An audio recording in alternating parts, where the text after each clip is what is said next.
I have unlocked the door to the umbilicus. You are free to enter.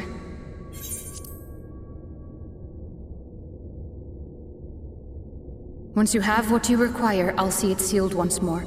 Until then, I will remain without.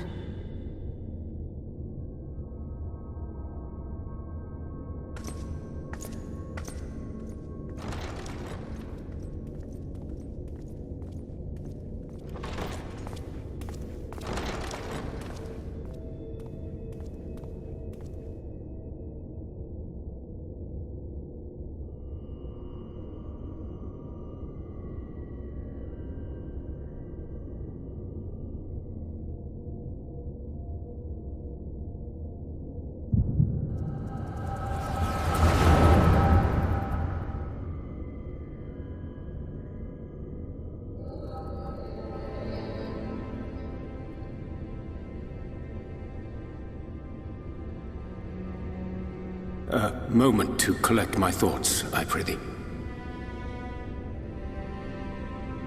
Thy true name is Gra'tia, then.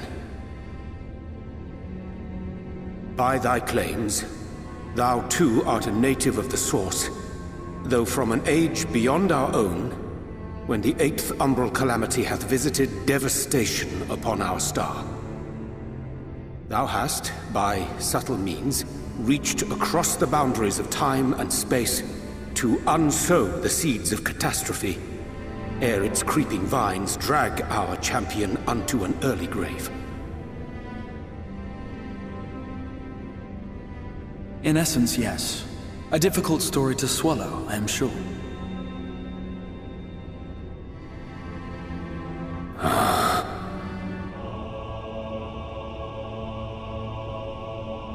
I doubt not the veracity of thy words, not the account of thy coming, nor that of the fated calamity.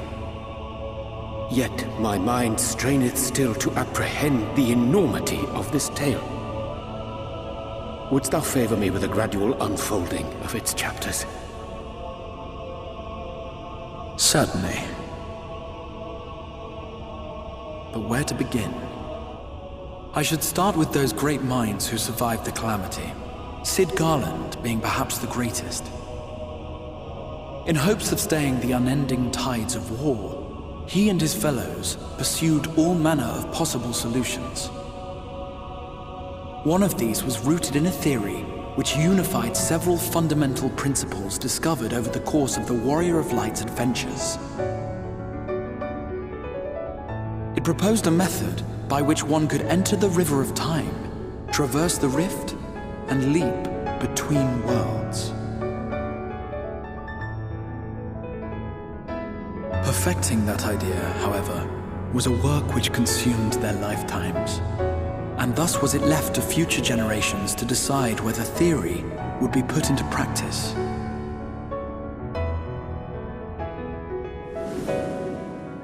But all the while, the world continued to burn. Hope was a feeble outpost, beset on all sides by thievery and misery and murder. People cried out in despair, "There is no hope! We are finished! Mankind is finished!"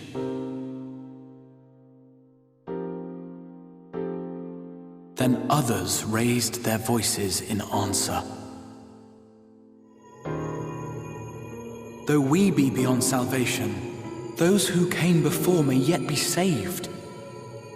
We will forge a crossroads and pave the way for a different future. By the wisdom of our forebears, we will prevent this calamity from ever having come to pass.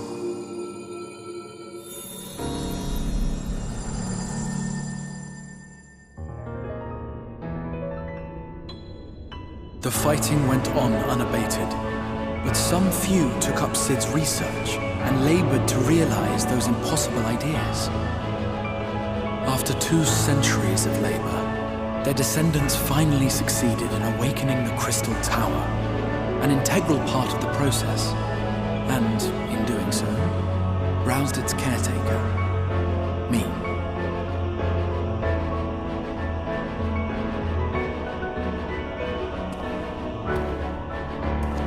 By this stage, scholars had largely established the phenomena underpinning the rejoining, and identified the first as the shard which precipitated the 8th Umbral Calamity. This grand structure was already capable of storing the energies required to attempt the translocation.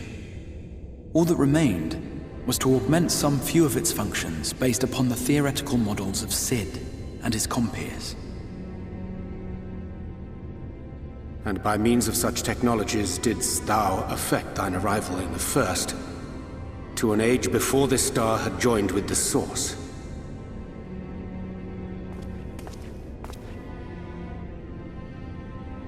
Some while before, as it turned out. 'Tis all but impossible to predict how time will flow between one world and the next, and we missed our mark by almost an entire century. But this only worked in our favor.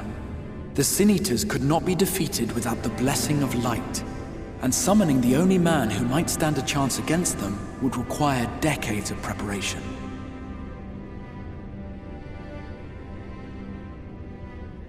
An undertaking of scarce credible endurance.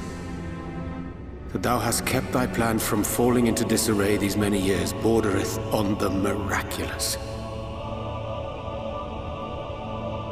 Yet howsoever history be rewritten, thy present self was shaped by events which followed the calamity. Should said catastrophe be averted, the very skein of thine existence will unravel. Surely thou hast foreseen this. I am aware of the consequences. 'Tis for that very reason Cid and his colleagues bequeathed their legacy as an offering, and not an edict. To give all of oneself for the happiness of others, and with no promise of reward. 'Tis a hard thing to ask. Harder still for those condemned to survive in a world which pitted brother against brother.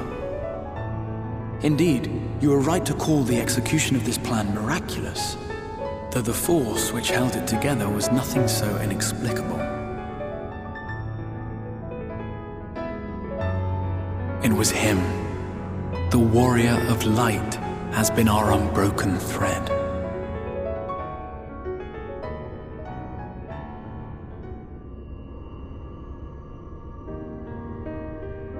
Where others would stumble and fall, he would rise above.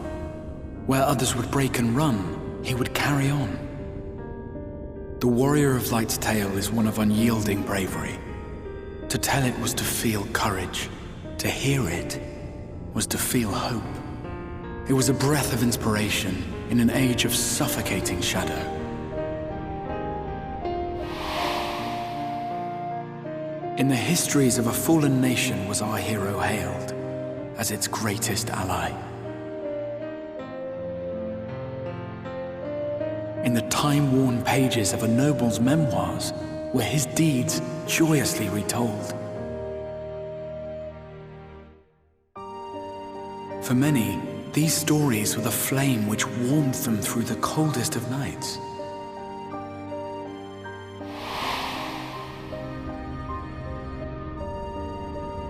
And so it should come as little surprise that the plan found no shortage of volunteers, concerning as it did the warrior of light himself. It was their chance to add their own verse to the hero's saga. He was the lodestar that brought them all together to send their final message back through time and space to him.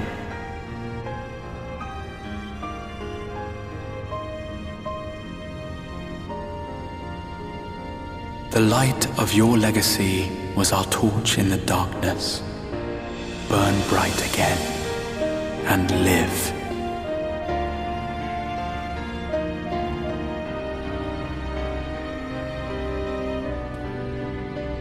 I am merely the bearer of that wish, come to ensure it is safely delivered.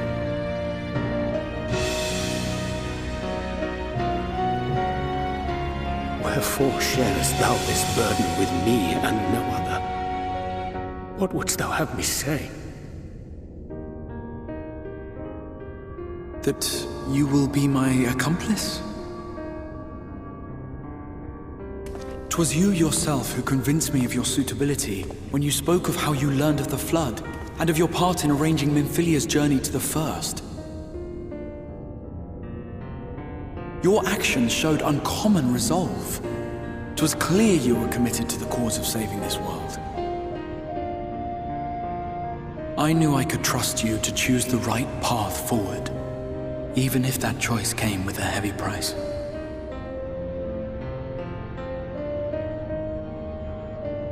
What price?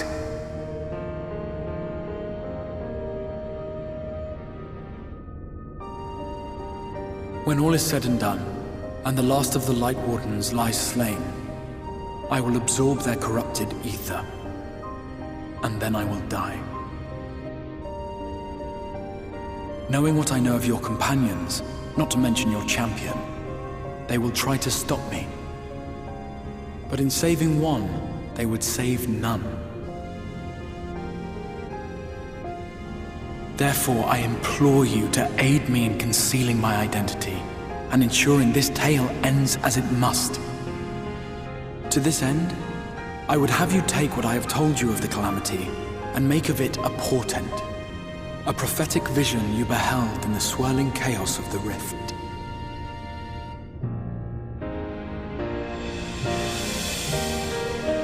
Is this truly thy wish?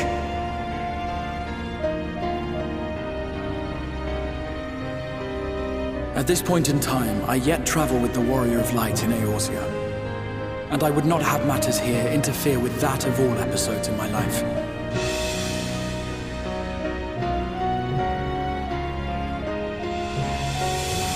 I will see this tale to a happy end, my friend. There has been enough tragedy.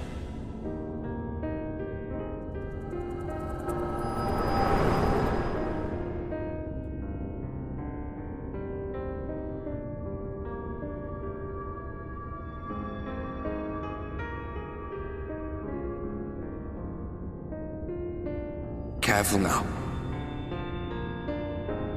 If you lose control again, the Light could claim you for good. Although it's probably only a matter of time before you succumb to the change in any case.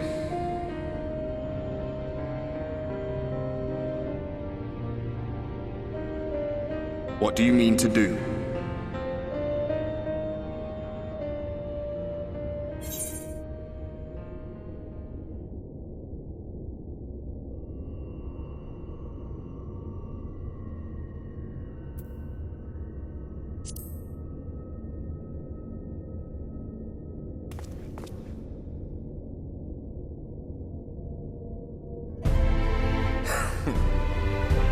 We should be on our way. Dacian mentioned the Tempest, did he not? That's the stormy seas around Calusia to you. His lair must be down there somewhere, hidden beneath the waves.